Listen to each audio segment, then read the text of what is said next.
Within the high-altitude intermontane setting of the Himalayas, topography plays a significant role in whether or not a sump with a carbonate lake is suitable for the manufacture of lithium carbonate. Zabuyelite will precipitate with concentration from most carbonate lake waters in this region. But evaporation and concentration of the brine in a series of anthropogenic solar concentration ponds is required to attain the levels we need to precipitate the lithium carbonate salt and also to control the level of impurities that co-precipitate with that salt. In other words, we will need a sufficient flat area within any intermontane sump containing a carbonate lake to allow us to construct a set of solar concentration pans.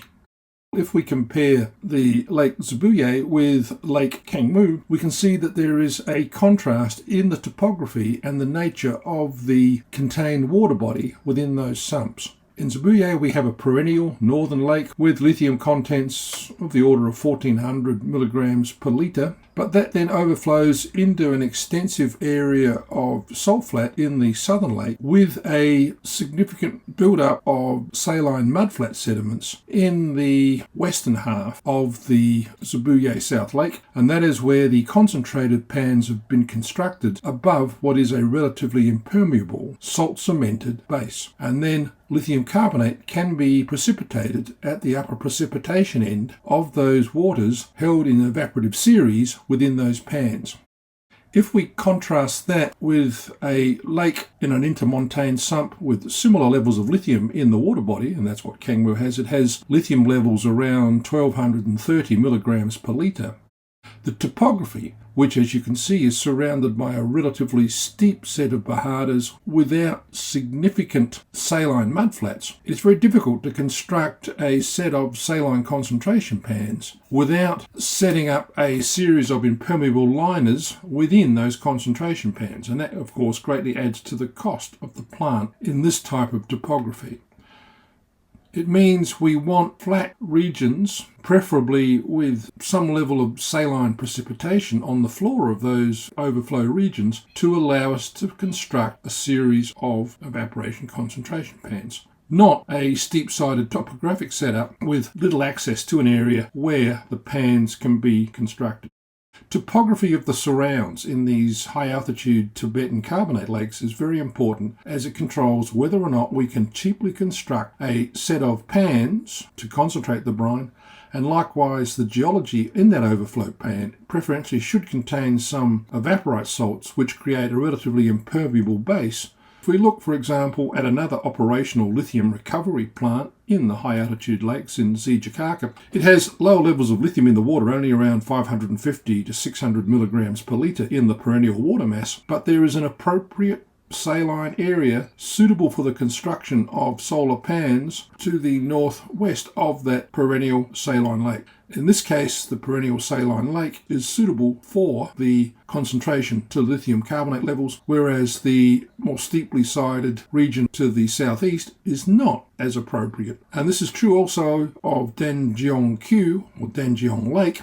This is another saline lake. Salinity is up to 130 grams per litre or 130,000 ppm, with moderately elevated lithium contents in the water around 330 milligrams per litre. And it's quite a large water body. It's 12 kilometres long and 6 kilometres wide, so there's a significant volume of lithium in that lake. The problem is we don't have impervious sediments to construct a series of solar concentration pans.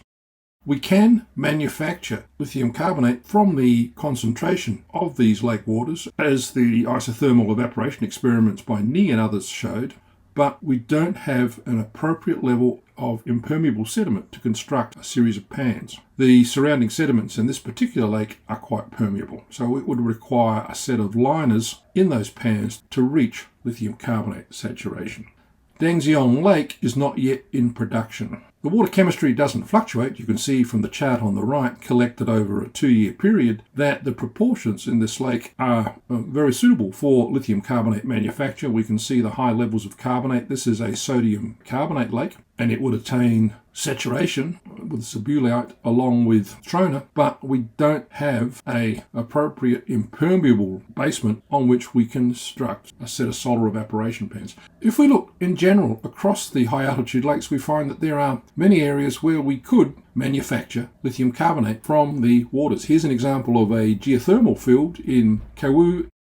If we take that water from these geothermal springs and concentrate that water, we find that zabuyelite, indicated by the grey shaded area, will precipitate along with borax, sylvite and halite. So once again, concentrating these waters could allow the precipitation of lithium carbonate from these geothermal waters, but it would require once again an area appropriate for the construction of solar evaporation pans to allow the waters to attain the brine state where we would see the precipitation of zabuyelite.